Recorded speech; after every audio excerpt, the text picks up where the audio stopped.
আসসালামু আলাইকুম। এটিএন বাংলার গ্রামগঞ্জের খবরে সবাইকে স্বাগত জানাচ্ছি আমি চিন্তিয়া হক। শুরুতেই বিআরবি কেবল সংবাদ শিরোনাম। মানবিক দেশ ও সমাজ গড়ে তুলতে চায় বিএনপি, রংপুরে কর্মশালায় তারেক রহমান। ক্ষমতায় গেলে প্রতিটি পরিবারের একজন নারীকে ফ্যামিলি কার্ড দেওয়ার অঙ্গীকার। গাজীপুরে 3টি হত্যা মামলায় আওয়ামী লীগের সাবেক মন্ত্রী, প্রতিমন্ত্রী সহ 6 জনকে গ্রেফতার দেখিয়ে কারাগারে পাঠালো আদালত। কুয়েটে আমরণ অনশনে অসুস্থ হয়ে পড়েছেন 5 শিক্ষার্থী। ভিসির পদত্যাগের 1 দফা দাবিতে আন্দোলন চালিয়ে যাবার ঘোষণা।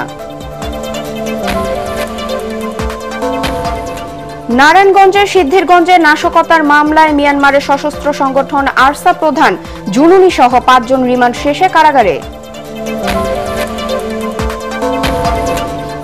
এবং মামলা নিষ্পত্তি না হয় দীর্ঘদিন ধরে বন্ধ যশোরের টেকারঘাট সেতুর নির্মাণ কাজ, দুর্ভোগে সাধারণ মানুষ।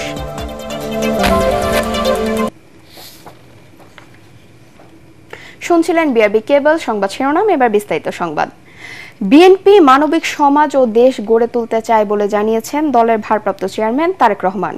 রংপুর বিভাগের 3 জেলা লালমনিরহাট, গাইবান্ধা ও কুড়িগ্রামের রাষ্ট্র সংস্কারে বিএনপি ঘোষিত 31 দফা নিয়ে আয়োজিত কর্মশালায় লন্ডন থেকে ভার্চুয়ালি যুক্ত হয়ে তিনি কথা বলেন। জনগণের ভোটে রাষ্ট্র পরিচালনার দায়িত্ব পেলে প্রতিটি পরিবারের একজন নারীর নামে ফ্যামিলি কার্ড প্রদানের পরিকল্পনার কথা জানিয়ে তারেক রহমান বলেন, নারীরা সমাজে নানাভাবে বঞ্চনার শিকার হয়ে থাকেন। বিদেশে অবস্থান করা নানা ক্ষেত্রে বাংলাদেশের মেধাবীদের কিভাবে দেশের কাজে সম্পৃক্ত করা যায়, বিএনপির সেই পরিকল্পনা রয়েছে বলেও জানান তিনি। দলের ভারপ্রাপ্ত চেয়ারম্যান বলেন, বিএনপি প্রথম দেশবাসীর কাছে রাষ্ট্র সংস্কারে সুনির্দিষ্ট লিখিত অঙ্গীকার করেছে। তৃণমূল নেতাদের বিভিন্ন প্রশ্নের জবাব দিতে গিয়ে দ্রুত জাতীয় নির্বাচনের রোডম্যাপ ঘোষণার দাবি জানিয়ে নেতারা বলেন, অন্যথায় দেশে নানা সংকট দেখা দিতে পারে। এ সময় নেতাকর্মীদের দলীয় শৃঙ্খলা ধরে রেখে কাজ করার নির্দেশ দেওয়া হয়। রমজান ও ঈদের কারণে কিছুদিন বিরতি দিয়ে আবারও তৃণমূল নেতাদের নিয়ে কর্মশালা শুরু করল দলটি।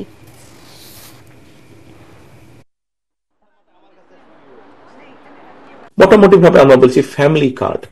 কার্ডটাকে আমরা পর্যায়ক্রমিক ভাবে সারা দেশের সব পরিবার ওয়ার্ড আমরা দিব। প্রত্যেকটি ফ্যামিলি কার্ড ওনাদের ফ্যামিলির নামে যাবে, কিন্তু একটা ওনাদের নামে হবে না, সব ভাবিদের নামে হবে। এটা করার লক্ষ্য বা উদ্দেশ্য হচ্ছে, দেখেন অনেক ক্ষেত্রে নারীরা অনেক সময় পরিবার বা সামাজিক ভাবে কোনো কিছু করা থেকে কিছুটা বঞ্চিত থাকেন বা কিছুটা তাদেরকে বাধাগ্রস্ত করা হয়। সরকার বা রাষ্ট্রের পক্ষ থেকে তার নামে যখন একটা কার্ড যাবে, স্বাভাবিকভাবে সামাজিকভাবে তার নিজের সংসারে হোক, তার বাবা, তার শ্বশুর, যে সংসারই হোক, যেভাবেই হোক, কিছুটা হলেও তার কিন্তু সম্মান বৃদ্ধি পাবে। গাজীপুরের গাছা থানায় করা 3টি হত্যা মামলার সাবেক মন্ত্রী দীপুমণি, সাধনচন্দ্র মজুমদার, কামরুল ইসলাম ও প্রতিমন্ত্রী জুনায়েদ আহমেদ পলক সহ 6 জনকে গ্রেফতার দেখিয়ে কারাগারে পাঠিয়েছে আদালত। সকালে আসামিদের গাজীপুর মেট্রোপলিটন ম্যাজিস্ট্রেট আদালতে হাজির করা হলে বিচারক ওমর হায়দার তাদেরকে কারাগারে পাঠানোর নির্দেশ দেন। আদালতে জাতীয়তাবাদী আইনজীবী ফোরামের সভাপতি অ্যাডভোকেট শহীদুজ্জামান বলেন, বৈষম্য বিরোধী ছাত্র জনতার অভ্যুত্থানের সময় গাজীপুরের গাছা এলাকায় 6 জন নিহত হন। এ ঘটনায় গাছা থানায় আলাদা 3টি হত্যা মামলা দায়ের করা হয়। এদিকে আলোচিত এসব বন্দীদের আদালতে আনার পর বিক্ষোভ মিছিল করে বিএনপিপন্থী আইনজীবীরা। এ সময় সাবেক মন্ত্রী, প্রতিমন্ত্রীর ওপর ডিম নিক্ষেপ করে তারা। সেই সাথে ফ্যাসিস্ট আওয়ামী লীগের সভাপতি শেখ হাসিনা ও তার দোসরদের বিচার দাবি করেন তারা।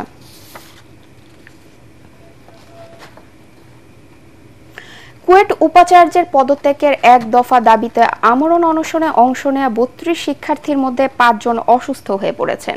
তাদের মধ্যে 2 জনকে বিশ্ববিদ্যালয়ের মেডিকেল সেন্টারে ভর্তি করা হয়েছে।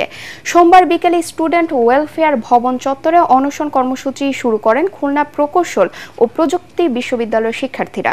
এ সময় শিক্ষকরা সময় চেয়ে তাদের অনশন ভাঙার অনুরোধ করেন, তবে দাবি আদায়ে অনশনরত ছাত্ররা। খুলনা থেকে এস এম হাবিবের রিপোর্ট, জানাচ্ছেন আসিফুর রহমান সাগর। খুলনা প্রকৌশল ও প্রযুক্তি বিশ্ববিদ্যালয়ে ছাত্র রাজনীতি মুক্ত ক্যাম্পাসের দাবিকে কেন্দ্র করে গত 18 ফেব্রুয়ারি বহিরাগত শিক্ষার্থীদের 2 গ্রুপের মধ্যে সংঘর্ষ হয়। এতে আহত হয় শতাধিক ছাত্র শিক্ষক। পরিস্থিতি উত্তপ্ত হয়ে উঠলে বন্ধ ঘোষণা করা হয় বিশ্ববিদ্যালয়। এর প্রায় 2 মাস পর ঘোষণা দিয়ে ক্যাম্পাসে প্রবেশ করে সাধারণ শিক্ষার্থীরা। তালা ভেঙে হলে ঢুকে পড়েন তারা। এরপর উপাচার্য অপসারণের এক দফা দাবিতে আন্দোলন শুরু করে শিক্ষার্থীরা। পূর্ব ঘোষিত কর্মসূচি অনুযায়ী সোমবার দুপুর থেকে তারা শুরু করেন আমরণ অনশন। আমরা তো হচ্ছে বিচার চাইছিলাম যে আমাদের উপর হামলা হয়েছে, ওটার বিচার দেন, আর ক্যাম্পাসে রাজনীতি ঢুকায়েন না, কারণ রাজনীতি ঢুকালে ক্যাম্পাসটা নষ্ট হয়ে যায়।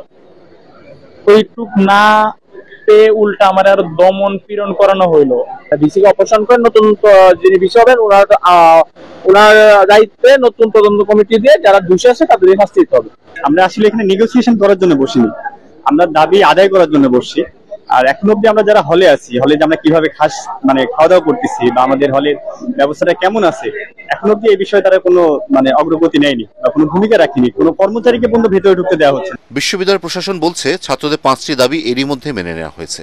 তারই অংশ হিসেবে 2রা মে হল ও 4ঠা মে একাডেমিক কার্যক্রম শুরুর ঘোষণা দেওয়া হয়। এদিকে অনশন ভাঙতে ছাত্র বিষয়ক পরিচালকের নেতৃত্বে শিক্ষকরা ছাত্রদের সাথে 2 দফায় প্রায় 5 ঘন্টা আলোচনা করেন।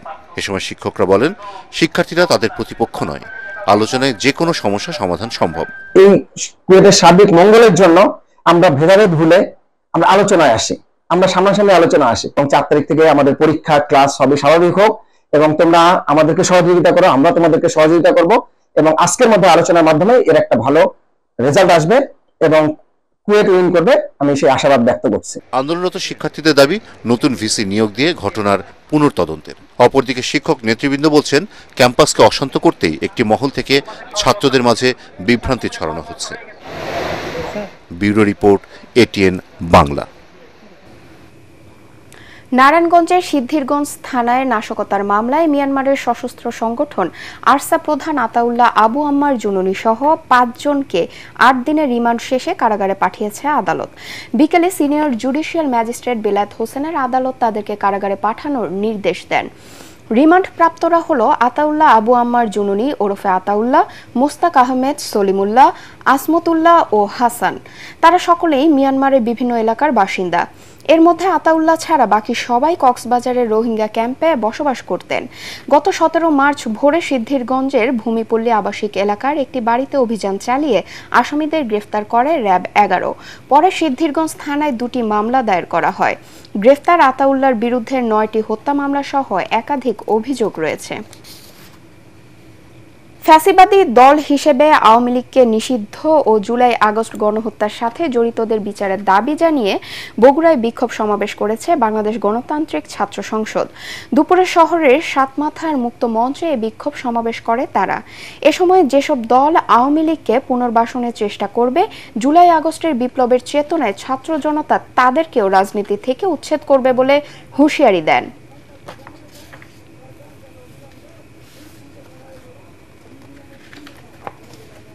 যে কোনো হত্যাকাণ্ডকে রাজনৈতিক টুলস না বানিয়ে ন্যায় বিচার নিশ্চিতের আহ্বান জানিয়েছেন ইসলামী ছাত্র শিবিরের কেন্দ্রীয় সভাপতি জাহিদুল ইসলাম। প্রাইম এশিয়া বিশ্ববিদ্যালয়ের শিক্ষার্থী পারভেজ হত্যা প্রসঙ্গে রংপুরের একটি হোটেলে সাংবাদিকদের সাথে মতবিনিময় সভায় তিনি এ আহ্বান জানান। জুলাই আন্দোলনকে ছাত্রদল সভাপতি তথাকথিত বলার বিষয়ে কারো কোনো মদত আছে কিনা তা খতিয়ে দেখতে হবে বলেও মন্তব্য করেন ছাত্র শিবিরের সভাপতি।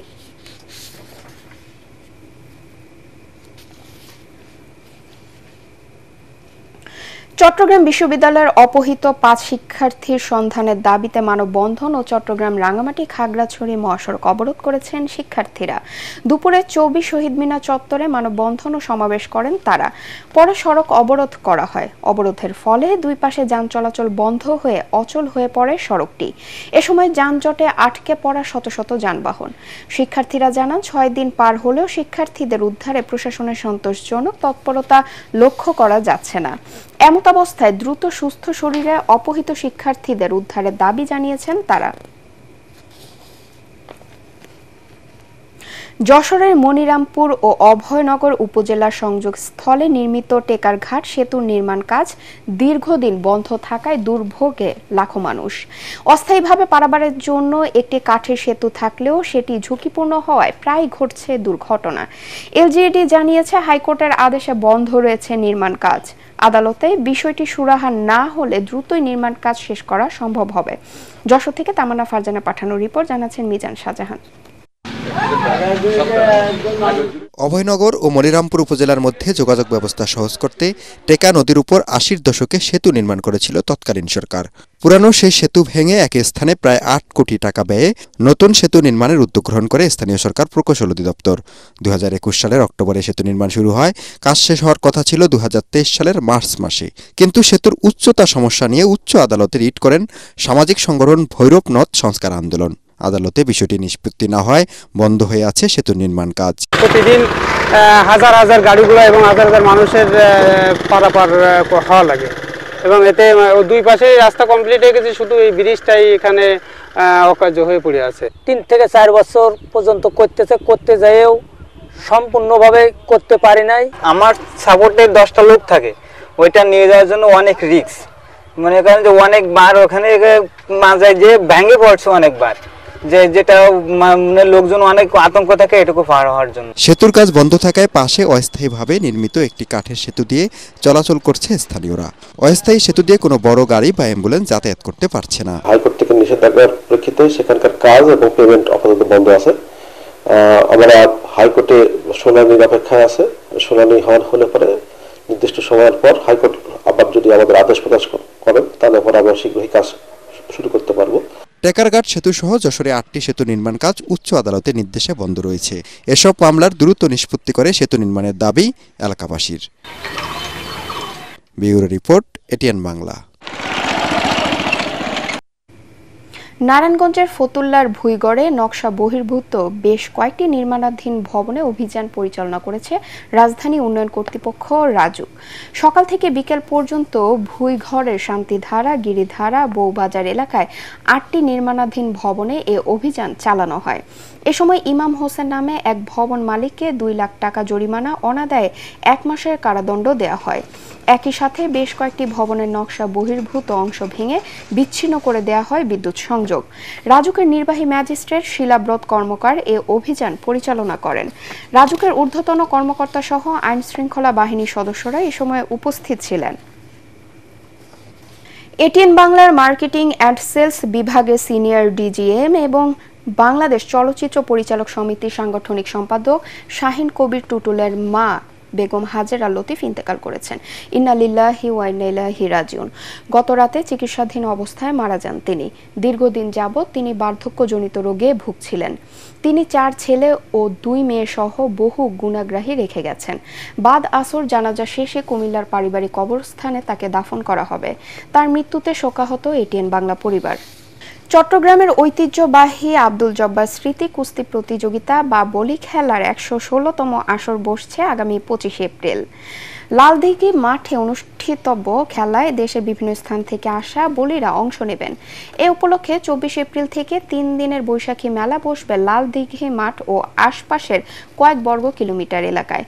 চট্টগ্রামে এক সংবাদ সম্মেলনে এসব তথ্য জানান বলি খেলা আয়োজক কমিটির সদস্য সচিব আব্দুল জব্বার সওদাগরের নাতি শওকত আনোয়ার বাদল। সংবাদ সম্মেলনে জানানো হয়, এবার আন্দরকিল্লা থেকে কোর্ট বিল্ডিং পর্যন্ত প্রধান সড়কে মেলার স্টল না বসানোর পরামর্শ দিয়েছে পুলিশ। আর মেলার স্টলে সব ধরনের চাঁদাবাজির ব্যাপারেও কঠোর আয়োজকরা। আয়োজক কমিটির আহ্বায়ক ও প্রধান বিচারক হাফিজুর রহমান, চট্টগ্রাম প্রেস ক্লাবের অন্তর্বর্তী কমিটির সদস্য সচিব জাহিদুল করিম কোচি ও চট্টগ্রাম মেট্রোপলিটন সাংবাদিক ইউনিয়নের সভাপতি মোহাম্মদ শাহনেওয়াজ সংবাদ সম্মেলনে উপস্থিত ছিলেন। ব্রাহ্মণবাড়িয়ার কসবায় শুরু হয়েছে 3 দিন ব্যাপী কৃষি প্রযুক্তি মেলা। উপজেলা পরিষদ চত্বরে গতকাল বিকেলে মেলা উদ্বোধন করেন কৃষি সম্প্রসারণ অধিদপ্তর কুমিল্লা অঞ্চলের অতিরিক্ত পরিচালক আজিজুর রহমান। মেলার 11টি স্টলে নানা প্রজাতির ফলন ও বনজ গাছের চারা বিক্রয়ের পাশাপাশি বিভিন্ন কৃষি উপকরণ প্রদর্শন করা হচ্ছে। আগামীকাল শেষ হবে এই মেলা। পরবর্তী সংবাদ দেখার আমন্ত্রণ জানিয়ে এখনকার মতো শেষ করছি। এটিএন বাংলা সংবাদ ইউটিউবে দেখতে ব্রাউজ করুন youtube/ATN Bangla News। ধন্যবাদ সবাইকে।